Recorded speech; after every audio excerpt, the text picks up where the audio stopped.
If you got Facebook, Twitter, or Instagram, you can always find me at My Name is Reeves to stay in the know with the latest and greatest of what I have to offer.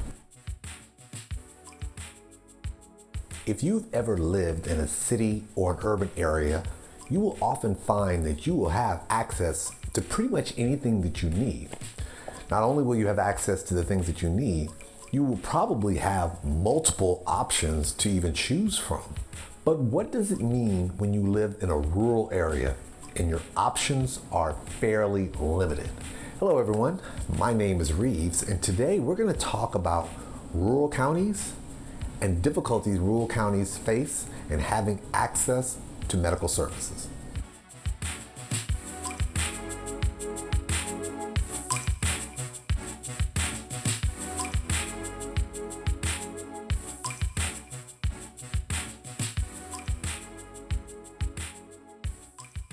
Now, when I used to practice law, I practiced in a rural area.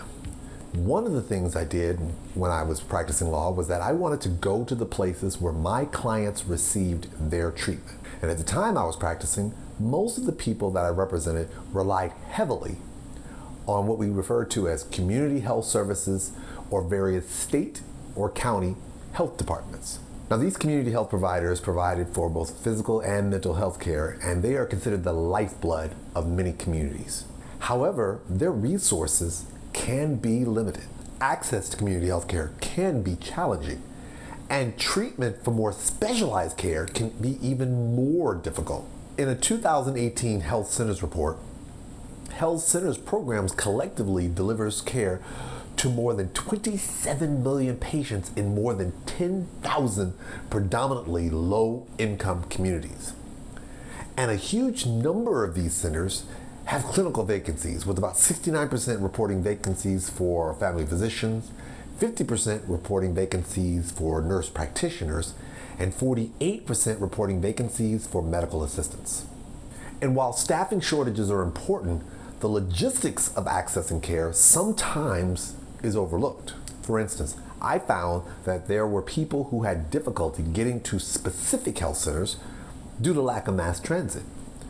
As such, if you don't have any family members or friends who can travel to take you where you need to go, getting the treatment that you need can sometimes be just as hard as the treatment itself. The other thing I found was that county services or health services are sometimes geographically restricted. In other words, imagine if you were in a situation where you lived in one county. The nearest provider is in the neighboring county. So you'd be able to access the one that's closest to you, correct? No, unfortunately, that may not be the case. You may not be able to receive services from that provider that's closer to you because you are geographically located in a different county. So now you have to haggle between one, the first place that's closest to you, but you can't even access it because of your address, and two, the place that can provide you services, but it's so far away, which makes it more difficult for you to access. And these struggles are real, even when there is a push to expand services. In light of the recent tragedies, Senator Roy Blunt and Senator Debbie Stabenow are now calling on lawmakers to expand the certified community behavioral health clinics nationwide. Congress has also appropriated grant funding since 2018 to support these health clinics. As noted for the National Council for Mental Well-Being, the funding has led to more than 430 CCBHCs currently operating in 42 states, the District of Columbia, and Guam.